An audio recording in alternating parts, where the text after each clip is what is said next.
Assalamualaikum warahmatullahi wabarakatuh. Saya Elvara Nabila Silmi dengan NIM T 2019-7044 dengan nomor absen 4. Di sini saya sebagai pemateri kedua. Assalamualaikum warahmatullahi wabarakatuh. Saya Zulfi Nagiroh, NIM T 2019-7077. Saya akan menjelaskan mengenai media pendidikan Islam perspektif hadis. Apa sih itu media pendidikan?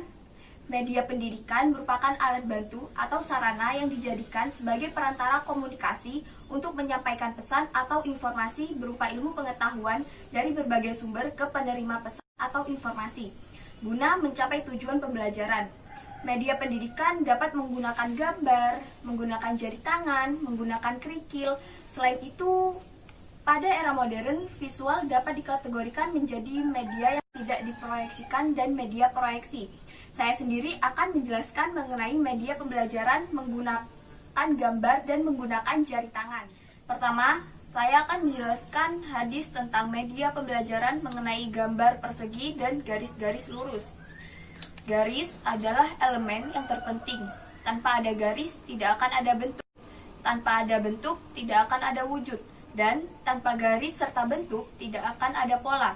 Sebenarnya sehari-hari kita selalu melihat elemen garis. Hanya mungkin karena terlalu terbiasa, mata kita tidak menyadarinya. Misalnya seperti alur sungai, garis pantai, pematang sawah, jalan, rel kereta api, tangga, gedung, ubin, keramik, dan lainnya.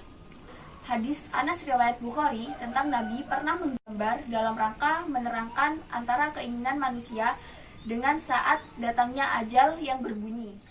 An Abdillah radhiyallahu anhu qala khattan Nabiyyu sallallahu alaihi wasallam khatta murabba'an wa khatta fil wasatil kharijan min wa khatta khututan sigharan ila hadzal ladzi fil wasati min janibihil ladzi fil wasati wa qala hadzal insanu wa hadza ajaluhu mufitu bihi au qad akhata bihi wa hadzal ladzi huwa kharijun amaluhu wa hadhil khutatus sigharul a'rad fa in akhtaahu hadza hasyahu hadza wa in akhtaahu hadza nahasyahu hadza. Artinya, Nabi SAW membuat gambar persegi 4, lalu menggambar garis panjang di tengah persegi 4 tadi dan keluar melewati batas persegi itu. Kemudian beliau juga membuat garis-garis kecil di dalam persegi tadi, di sampingnya persegi yang digambar Nabi, dan beliau bersabda, ini adalah manusia, dan persegi 4 ini adalah ajal yang mengelilinginya, dan garis panjang yang keluar ini adalah cita-citanya, dan garis-garis kecil ini adalah penghalang-penghalangnya. Jika tidak terjebak dengan garis yang ini, maka kena garis yang ini. Jika tidak terkena garis yang itu, maka kena garis yang setelahnya. Jika tidak mengenai semua penghalang tadi, maka dia pasti tertimpa ketuarentaan. Hadis riwayat Bukhari. Beliau menjelaskan garis lurus yang terdapat di dalam gambar adalah manusia. Gambar 4 persegi yang melingkarinya adalah ajalnya. Satu garis lurus yang keluar melewati gambar merupakan harapan dan angan-angannya. Sementara garis-garis kecil yang ada di sekitar garis lurus dalam gambar adalah musibah yang selalu menghadang manusia dalam kehidupannya di dunia. Jika manusia dapat selamat dan terhindar dari cengkraman satu musibah, musibah lain akan menghadangnya. Dan jika ia selamat dari semua musibah, ia tidak akan pernah terhindar dari ajal yang mengelilinginya. Hadis riwayat Bukhari.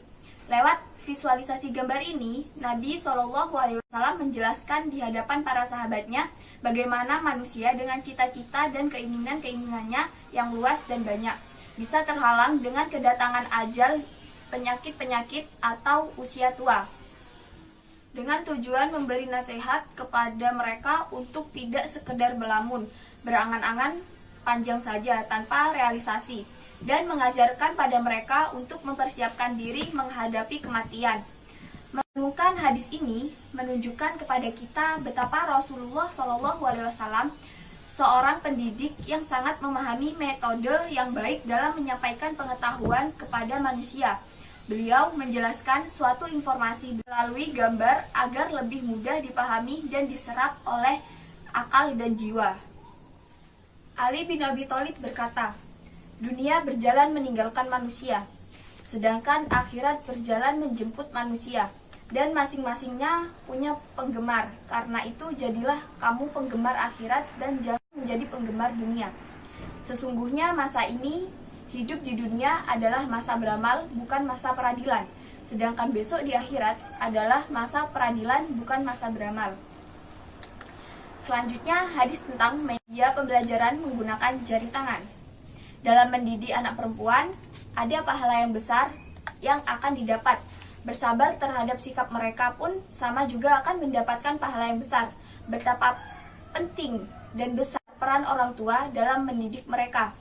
Dari Anas radhiyallahu anhu, Nabi SAW bersabda, "Qala Rasulullah SAW, man ala jariyataini hatta tablughu, ja'a yaumal qiyamati ana wa huwa, wa dhamma asabi'ahu." Artinya, dari Anas bin Malik radhiyallahu anhu, Rasulullah SAW bersabda, "Barang siapa mengasuh dua anak perempuan sampai balik, maka pada hari kiamat dia datang bersamaku. Beliau menggenggam jarinya." Hadis riwayat Imam Muslim. Dalam hadis tersebut, Nabi SAW menjelaskan tentang keistimewaan orang yang menyantuni dan memelihara dua anak perempuan dengan menggunakan jari tangan beliau.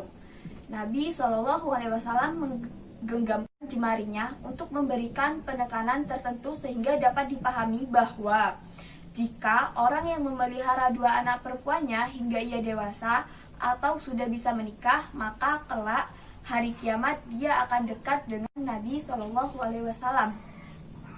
Dari penjelasan mengenai hadis tersebut dapat dipahami bahwa ketika Nabi SAW menjelaskan tentang ajarannya, beliau menggunakan media yang variatif dan komunikatif yang disesuaikan dengan kondisi pada saat itu. Pada saat itu, Nabi SAW menjelaskan dengan menggenggam jemari beliau dengan maksud bahwa genggaman itu adalah suatu kedekatan antara Nabi SAW dengan orang yang dijelaskan dalam hadis tersebut. Dengan menggenggamkan jemari tangan, maka akan lebih memudahkan dan memahamkan para sahabat dan menerima penjelasan dari Nabi SAW. Sekian penjelasan dari saya. Baik, di sini saya akan melanjutkan penjelasan dari pemateri pertama. Di sini saya akan menjelaskan mengenai media pendidikan Islam perspektif hadis menggunakan kerikil.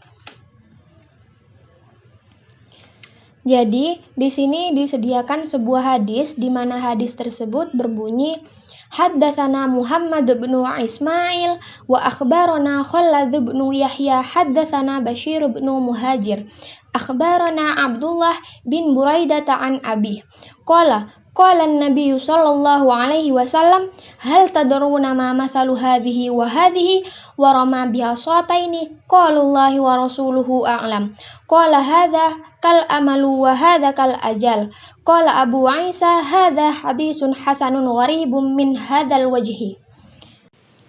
Yang dimana artinya telah menceritakan kepada kami Muhammad bin Ismail dan telah memberi kabar kepada kami Khalid bin Yahya, telah menceritakan kepada kami Bashir ibnu al-Muhajir, telah memberi kabar kepadaku Abdullah bin Buraidah dari ayahnya.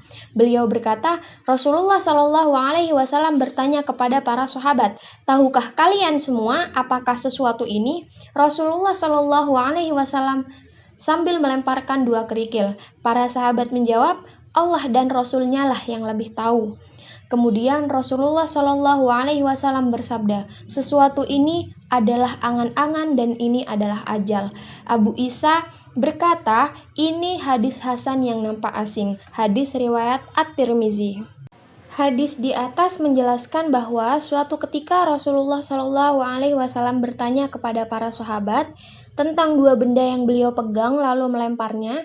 Namun sahabat menjawab, hanya Allah dan Rasulnya lah yang lebih tahu. Beliau menjawab, dua benda itu adalah kerikil sebagai salah satu media dalam pendidikan yang diajarkan Rasulullah Shallallahu Alaihi Wasallam dengan mengumpamakan dua kerikil itu bagaikan angan-angan dan ajal seseorang. Maksudnya, angan-angan di sini adalah kehidupan manusia di dunia dan ajal di sini adalah kematian atau ajal seseorang. Dua hal tersebut tidak dapat dipisahkan seperti halnya dua sisi mata uang. Keduanya sudah menjadi kodrat Allah Subhanahu wa taala dalam menentukan jalan kehidupan dan ajal manusia. Dalam hadis ini dapat dipahami bahwa Nabi Shallallahu Alaihi Wasallam menggunakan dua kerikil itu sebagai media pembelajaran untuk memberikan tanda peringatan bagi umat manusia bahwa kehidupan tidak hanya sekali saja, tetapi masih ada kehidupan lain setelah kehidupan di dunia ini. Sehingga peran media dalam pembelajaran adalah membantu pemahaman untuk mencapai tujuan pendidikan. Dari beberapa penjelasan mengenai isi kandungan hadis-hadis di atas, yang tadi itu dikisahkan tentang Rasulullah Shallallahu Alaihi Wasallam menggunakan gambar, jari tangan, dan kerikil sebagai penjelas dalam menyampaikan ajarannya kepada para sahabat-sahabatnya. Hal ini berarti Rasulullah Shallallahu Alaihi Wasallam menggunakan sarana-sarana tersebut untuk memberi gambaran perumpamaan dan mempermudah dalam menyampaikan isi materi yang diajarkannya. Jika kita korelasikan dengan dunia pendidikan, hadis-hadis tersebut berkaitan dengan salah satu komponen dalam dunia pendidikan, yakni media pembelajaran. Selanjutnya, pada era modern sekarang ini, media visual dapat dikategorikan menjadi dua bagian. Yang pertama, media yang tidak diproyeksikan, dan yang kedua, media yang diproyeksikan. Untuk media yang tidak diproyeksikan ini ada beberapa. Yang pertama, bahan bacaan atau bahan cetakan. Melalui bahan ini siswa akan memperoleh pengalaman melalui membaca, belajar melalui simbol-simbol dan pengertian-pengertian dengan menggunakan indera penglihatan. Media ini termasuk tingkat belajar konseptual. Maka bahan-bahan ini harus disesuaikan dengan tingkat pemahaman dan penguasaan bahasa siswa. Menurut jenisnya antara lain Al-Quran dan Al-Hadis, buku pelajaran yang digunakan oleh siswa maupun guru, dan lain-lain. Yang kedua yakni media realita atau benda nyata. Jadi benda tersebut tidak harus dihadirkan di dalam ruang kelas, tetapi siswa dapat melihat langsung ke objeknya. Kelebihan dari media realita ini adalah dapat memberikan pengalaman yang nyata kepada siswa. Misalnya untuk mempelajari klasifikasi makhluk hidup, ekosistem, dan organ tanaman, dan yang lain. Yang ketiga, model, di mana model ini adalah benda tiruan dalam wujud 3 dimensi yang merupakan representasi atau pengganti dari benda yang sesungguhnya. Penggunaan model untuk mengatasi kendala tertentu sebagai pengganti realita. Yang keempat, media grafis tergolong media visual yang menyalurkan pesan melalui simbol-simbol visual. Fungsi dari media grafis yakni menarik perhatian, memperjelas sajian pelajaran, dan mengilustrasikan suatu fakta atau konsep yang mudah terlupakan jika hanya dilakukan melalui penjelasan verbal. Jenis-jenis media grafis adalah gambar, sketsa, diagram atau skema, bagan atau card, ataupun grafik. Yang kelima yakni papan tulis. Alat ini merupakan alat klasik yang tak pernah dilupakan orang dalam proses belajar mengajar. Peranan papan tulis dan papan lainnya masih tetap digunakan guru sebab merupakan alat yang praktis dan ekonomis. Selanjutnya media yang kedua yakni media proyeksi, di mana ada tiga bagian di sini, yakni yang pertama adalah transparansi OHP, yang kedua film bingkai atau slide, dan yang ketiga adalah LCD. Sekian presentasi dari kami, kurang lebihnya mohon maaf. Wassalamualaikum warahmatullahi wabarakatuh.